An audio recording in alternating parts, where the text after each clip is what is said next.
Dark Tetrad would Okay. be narcissism, Machiavellianism, sociopathy, psychopathy.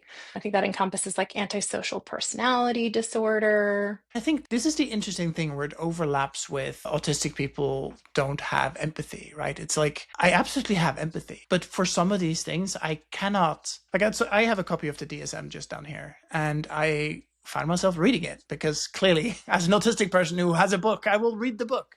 And I was like trying to sit with what would it feel like to feel this for every one of the things, right? And some of them I'm like, oh yeah, I can see that. I've been in situations where my sensory inputs don't match with what actually is happening, and I can imagine what psychosis feels like. And so trying to build up like a level of empathy with what would it be like to be suffering from this thing. And then there's stuff in this book where I'm like, okay, no, this is wild. I cannot imagine. Clearly other people do. But that was actually a really helpful exercise for me to remind myself, oh, my experience is extraordinarily different from, and you mentioned comorbidities, my experience is very different from everybody else I have on the podcast, everybody else out there in the world, and that is okay. That is okay. That's not a shortcoming of me to not be able to empathize with absolutely everybody's experience. I think it's important to talk about these things so that people start to understand that it really is a spectrum and everybody's different. And it's not Mhm. just the stereotypes of what we think it is.